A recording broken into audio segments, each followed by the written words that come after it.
শুরুতেই জানিয়ে দিব ২৬ মার্চ সাবেক প্রধানমন্ত্রী শেখ হাসিনা ফিরছেন। পথ সহজ করে দিলেন তারেক রহমান। বিস্তারিত থাকছে প্রতিবেদনে। জানাবো, এনসিপি নেতারা গণভোট নিয়ে অর্ধেক বুঝেছেন বললেন আইনমন্ত্রী। বিস্তারিত থাকছে প্রতিবেদনে।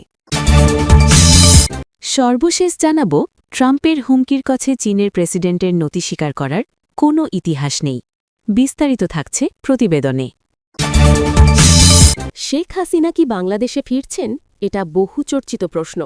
প্রশ্নটা আবার নতুন করে বাংলাদেশের জাতীয় রাজনীতিতে ঘুরপাক খাচ্ছে। তার কারণ, সামাজিক যোগাযোগ মাধ্যমে হাসিনাকে নিয়ে একটা পোস্ট ঘোরাঘুরি করছে।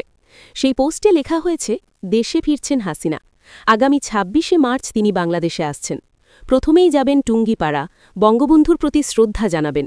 তারপর তিনি রাজনীতির ময়দানে পা রাখবেন। হাসিনার দেশে ফেরা নিয়ে সামাজিক যোগাযোগ মাধ্যমে এর আগেও একাধিক পোস্ট আমাদের নজরে এসেছে। হাসিনা নিজেও বেশ কয়েকবার বলেছেন তিনি দেশে ফিরতে বদ্ধপরিকর। একটি অডিও বার্তায় তাকে দেখা গিয়েছিল পূর্বতন সরকার প্রধানকে চ্যালেঞ্জ জানাতে। বলেছিলেন তিনি একটা হেলিকপ্টার পাঠিয়ে দিলেই তিনি বাংলাদেশে ফিরে যাবেন। তবে নতুন করে হাসিনার প্রত্যাবর্তন নিয়ে জাতীয় রাজনীতিতে চর্চা হওয়ার কারণ ক্ষমতা পালাবদল। বাংলাদেশে নিরঙ্কুশ সংখ্যাগরিষ্ঠতা নিয়ে সরকার গঠন করেছে বিএনপি। তারেক রহমান প্রধানমন্ত্রী হয়েছেন। সংসদে দেওয়া ভাষণই তার মুখে শোনা গিয়েছিল বাংলাদেশের মুক্তিযুদ্ধে জাতির পিতার প্রশংসা। তাছাড়া বিএনপি ক্ষমতায় আসীন হওয়ার পর দেশের বিভিন্ন প্রান্তে বন্ধ থাকা আওয়ামী লীগের দফতর খোলা শুরু হয়েছে। এই পালা বদলের প্রেক্ষিতে সামাজিক যোগাযোগ মাধ্যমে হাসিনার ঘরওয়াপসি নিয়ে যে পোস্ট ঘোরাঘুরি করছে তা নিয়ে নতুন করে চর্চা শুরু হয়েছে। বিএনপির একাংশ কিন্তু মনে করে জাতীয় রাজনীতিতে আওয়ামী লীগের ফিরে আসা অত্যন্ত জরুরি। জামাত আত্মপ্রকাশ করেছে। জাতীয় সংসদে তারা প্রধান বিরোধী দল। জাতীয় সংসদের অধিবেশন শুরু হওয়ার আগে তারা একটি বৈঠক ডাকে। সংসদে তাদের রণনীতি কী হবে সেটা নির্ধারণ করতেই তাদের এই বৈঠক। জামাত যে বিএনপিকে কোনোভাবেই জমি ছেড়ে দেবে না তার প্রমাণ পাওয়া গেল সংসদ অধিবেশনের প্রথম দিনেই। যদিও তাদের কার্যপ্রণালী নিয়ে নানা প্রান্তে শুরু হয়েছে সমালোচনা, কারণ বিউগলে যখন জাতীয় সঙ্গীতের সুর বাজছিল সেই সময় জামাতের সংসদ সদস্যদের দেখা গেল বসে থাকতে। যদিও পরে তারা উঠে দাঁড়ায়। জাতীয় সঙ্গীত তখন প্রায় শেষের দিকে। তবে জামাত যেভাবে সংসদে সরব হয়েছে তাতে একটি বিষয় স্পষ্ট যে বিএনপি সরকারকে তারা নানা ইস্যুতে চাপে রাখবে। স্থানীয় সরকার নির্বাচনে কোনোভাবে জামাত যদি নিরঙ্কুশ সংখ্যাগরিষ্ঠতা অর্জন করতে পারে সেক্ষেত্রে বিএনপির কাছে সেটা বাড়তি রাজনৈতিক চাপ হয়ে উঠবে। এই অবস্থায় তাদের স্বস্তি দিতে পারে আওয়ামী লীগ। রাজনৈতিক বিশ্লেষকদের অনেকেই বলছে তারেক রহমান নিজেও চাইছেন জাতীয় রাজনীতিতে আওয়ামী লীগ ফিরে আসুক। অনেকে আবার বলছেন আওয়ামী লীগকে ফিরতে হলে হাসিনাকে বাদ দিয়েই ফিরতে হবে, কারণ হাসিনার ওপর মৃত্যুদণ্ডের আদেশ রয়েছে। সেই শাস্তি মাথায় করে তার দেশে ফেরাটা আওয়ামী লীগ বিরোধীদের কাছে একটা অস্ত্র হয়ে উঠবে। যে বিষয়ে কোনো দ্বিমত নেই তা হল বাংলাদেশের জাতীয় রাজনীতির হাওয়া এখন আওয়ামী লীগের পক্ষে। আইনমন্ত্রী মোহাম্মদ আসাদুজ্জামান বলেছেন, এনসিপির নেতারা গণভোট নিয়ে যেসব বক্তব্য দিচ্ছেন তা তারা না বুঝেই দিচ্ছেন। তারা অর্ধেক বুঝেছেন। আমরা তাদের এই বক্তব্যের জবাব জাতীয় সংসদে দেব। তারা যে বক্তব্য দিচ্ছেন তা সঠিক নয়। বিএনপি জুলাই সনদকে শ্রদ্ধা করে এবং আমরা জুলাই সনদের আলোকেই পথ হেঁটে যেতে চাই।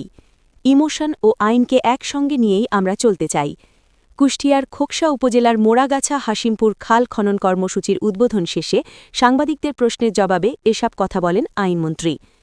৫ আগস্ট পরবর্তী মামলাজট প্রসঙ্গে আইনমন্ত্রী বলেন, আমরা সব পক্ষের সঙ্গে কথা বলে সবার মতামতের ভিত্তিতে এসব মামলার ব্যাপারে সিদ্ধান্ত নেব। অপর এক প্রশ্নের জবাবে তিনি বলেন, বিএনপি সরকার দেশের ২০,০০০ কিলোমিটার নদী খাল খনন এবং অবৈধ দখলদার উচ্ছেদ করবে। এর আগে খাল খনন উপলক্ষে এক সমাবেশে প্রধান অতিথির বক্তব্য দেন আইনমন্ত্রী আসাদুজ্জামান। কুষ্টিয়ার জেলা প্রশাসক আহমেদ মাহবুবুল আলমের সভাপতিত্বে এতে আরও বক্তব্য দেন কুষ্টিয়া ১ আসনের বিএনপি দলীয় সংসদ সদস্য রেজা আহমেদ বাচ্চু, কুষ্টিয়া ৪ আসনের জামায়াত দলীয় সংসদ সদস্য আফজাল হোসেন সহ বিএনপির স্থানীয় নেতারা। জ্বালানিবাহী জাহাজ চলাচল স্বাভাবিক করতে চীনসহ কয়েকটি দেশকে হরমুজ প্রণালীতে যুদ্ধজাহাজ পাঠানোর আহ্বান জানিয়েছেন ডোনাল্ড ট্রাম্প। মার্কিন প্রেসিডেন্টের এ আহ্বানে চীন এখনও আনুষ্ঠানিকভাবে সাড়া দেয়নি, তবে এখন পর্যন্ত ধারণা করা হচ্ছে চীনের এমন পদক্ষেপ নেওয়ার সম্ভাবনা খুবই কম। বেইজিংয়ে অবস্থানরত আল জাজিরার সাংবাদিক ক্যাটরিনা ইউ সম্ভাব্য ৩টি কারণ খুঁজে বের করেছেন। প্রথমত, ট্রাম্পের হুমকির কাছে চীনের প্রেসিডেন্ট শি জিনপিংয়ের নতি স্বীকার করার কোনো ইতিহাস নেই। গত বছর শুল্ক বিরোধের সময়ও এমনটা দেখা গেছে। ট্রাম্প চীনের ওপর ১০০% বেশি শুল্ক আরোপের হুমকি দিয়েছিলেন।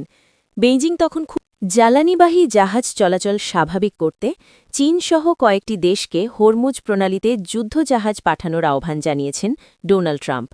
মার্কিন প্রেসিডেন্টের এ আহ্বানে চীন এখনও আনুষ্ঠানিকভাবে সাড়া দেয়নি, তবে এখন পর্যন্ত ধারণা করা হচ্ছে চীনের এমন পদক্ষেপ নেওয়ার সম্ভাবনা খুবই কম।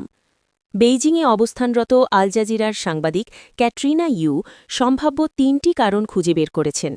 প্রথমত, ট্রাম্পের হুমকির কাছে চীনের প্রেসিডেন্ট শি জিনপিংয়ের নতি স্বীকার করার কোনো ইতিহাস নেই। গত বছর শুল্ক বিরোধের সময়ও এমনটা দেখা গেছে। ট্রাম্প চীনের ওপর ১০০% বেশি শুল্ক আরোপের হুমকি দিয়েছিলেন।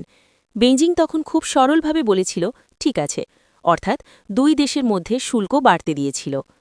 দ্বিতীয়ত, এই যুদ্ধ শুরু হওয়ার পর থেকেই যুক্তরাষ্ট্র ও ইসরায়েলের পদক্ষেপের সমালোচনা করছে চীন। তারা বারবার উত্তেজনা কমানো এবং আলোচনায় ফিরে যাওয়ার আহ্বান জানিয়েছে।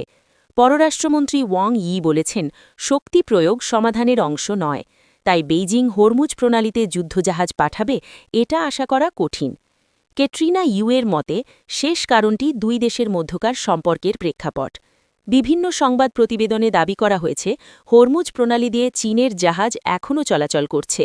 প্রতিবেদনগুলোর এই দাবি এখনও নিশ্চিত হওয়া যায়নি, তবে বেইজিংয়ের সঙ্গে তেহরানের সম্পর্ক খুবই ভালো।